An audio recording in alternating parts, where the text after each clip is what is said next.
Hello, everyone. Welcome back to Huskers and Enemy Territory.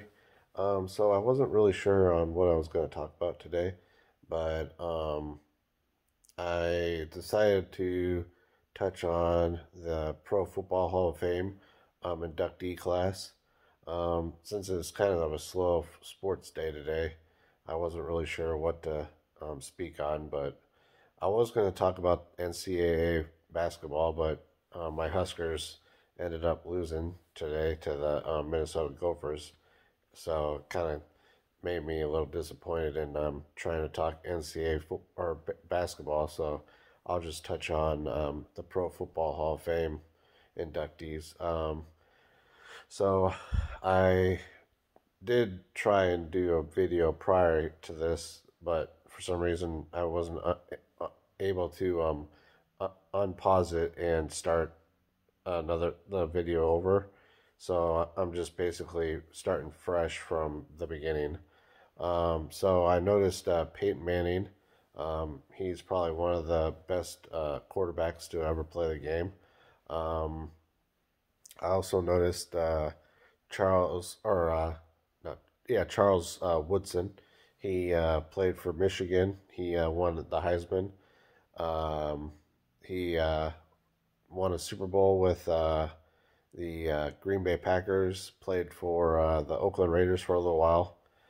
He was a really good cornerback and also safety for a while there.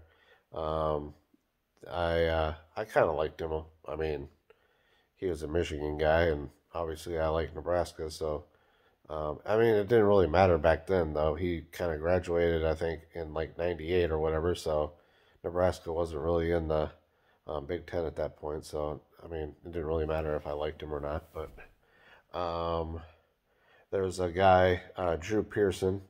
He played for the Dallas Cowboys back in the '70s and maybe early '80s. I mean, it's hard to talk about players that played back then, especially when you never really watched him play. So I think my dad would be able to talk about him more than I would, but he would probably be like, well, the guy pushed off in the one NFC championship game. That's what a lot of Vikings fans know him for. Um, let's see, who else was on there? I touched on Peyton Manning and Charles Woodson.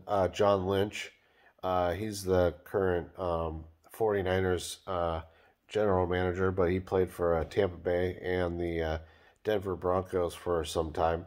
I remember him being one of those hard-nosed safeties where kind of like reminded me a little bit of like Ronnie Lott in a way, where he would just go up there and really like punch you in the mouth type of safety.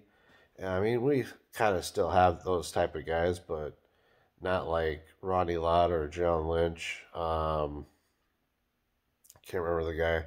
Sean Taylor out of Washington. He played for the Redskins or whatever. Who else was on there? Oh, Megatron. Charles, or not Charles. What? I know his last name is Johnson. I can't remember his first name for some reason, but he was like one of the best wide receivers, definitely to ever play for the Detroit Lions. And it's just kind of crazy that with him, he really retired kind of early. And the thing with that is, I wonder why he never tried to um, go to another team and see if he could win a Super Bowl with another team. I never really heard or read anything about why he ended up not doing that, but it's kind of stinks that he was such a good player that he wouldn't have been able to at least try and do like a Tom Brady, go to a different team, or I mean, there's tons of players that kind of get underutilized on one team and then go to another, and then sometimes they're able to win a Super Bowl that way. Who else was on that list?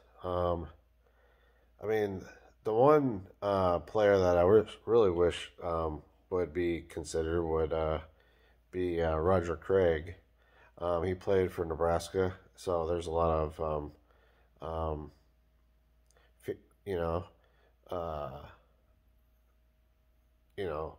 I just really liked the guy when he played in the NFL. I didn't really get to see him much when he played for Nebraska, but it's kind of insane that he was the first running back to have 1,000 yards rushing and 1,000 yards receiving.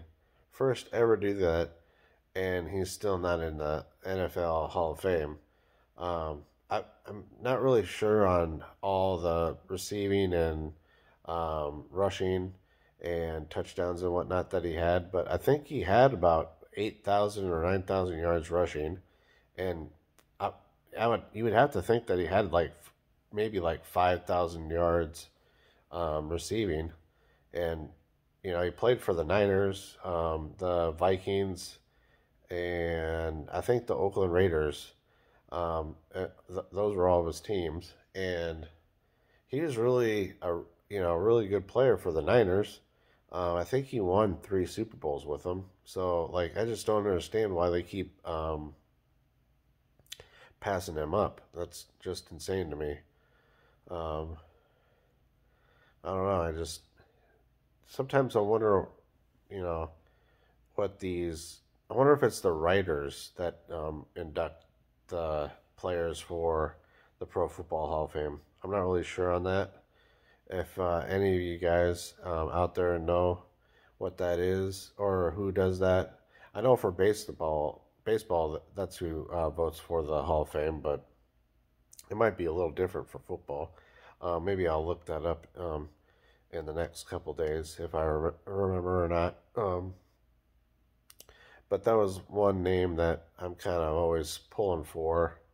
Um, so hopefully one of these days he gets in and we'll be able to celebrate in Nebraska for Roger Craig, and that'd be a great day for him and his family. And probably another reason why I brought it up was one of the ladies that I work with. She's related to the guy, so that's kind of neat too that I'm able to work with one of his relatives. But I'm going to kind of keep this video short. So please remember to like, subscribe, and turn on the bell notifications. And I will talk to you guys later. Thank you for watching, and I'll talk to you soon.